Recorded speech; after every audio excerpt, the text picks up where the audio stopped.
बिस्मिल्लाहिर्रहमानिर्रहीम। अस्सलाम वालेकुम दोस्तों, आज की इस वीडियो में मैं आपको 4 अहम तरीन बातें बताने लगा हूँ लड़कियों की तरबियत के हवाले से। और जितनी भी वालिदैन मेरी ये वीडियो देख रहे हैं, मैं उससे गुजारिश करूँगा कि वो इन बातों को कभी भी नज़रअंदाज ना करें।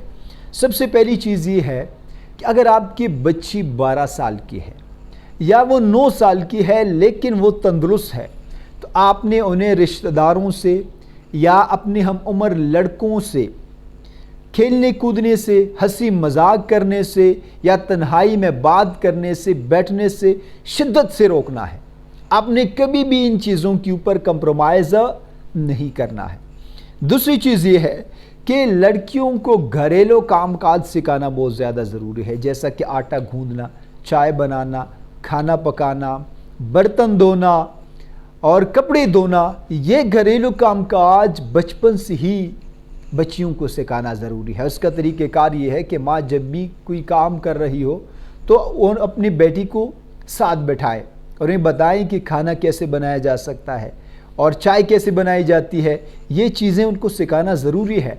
या बचपन से आप अपनी बेटी को ज़िम्मेदारियाँ दे कि आपकी ये ज़िम्मेदारी है बेटा कि जब भी आप खाना खाएँ तो आपने ये बर्तन ख़ुद धोने हैं। ये आदत इब्तिदा से बच्चियों के अंदर होनी चाहिए। तीसरी अहम चीज़ ये है कि बाज़ लड़कियों की ये आदत होती है कि वो लड़ती झगड़ती है, बड़ों को भी जवाब देती है, मुँह पट होती है।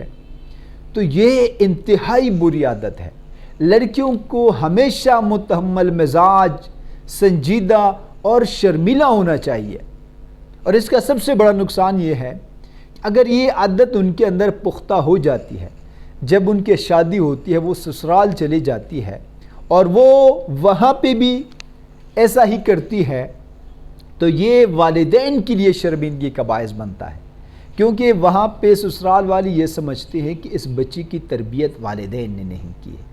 तो अगर आपने शर्मिंदगी से बचना है तो बच्चियों की इस आदत को सख्ती से रोकना है, इनके ऊपर संजीदगी से गौर करना है, अपनी बच्चियों को समझाना है कि ये एक बुरी आदत है, आपने हर सूरत इसको छोड़ना होगा।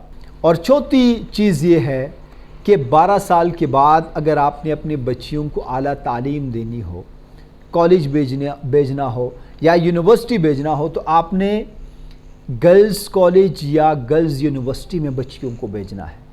आपने को एजुकेशन सिस्टम में अपनी बच्चियों को नहीं भेजना।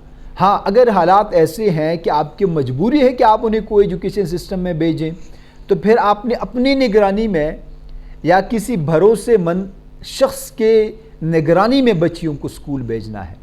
और ये भी ख्याल रखें कि बच्चियों को स्कूल भेजते वक्त ज़्यादा मेकअप, ज़्यादा बनाव श्रृंगार ना करे वो, और पर्दा तो लाजमी करे। ये 4 अहम तरीन बातें हैं जो हर एक वालिदैन को सोचने चाहिए।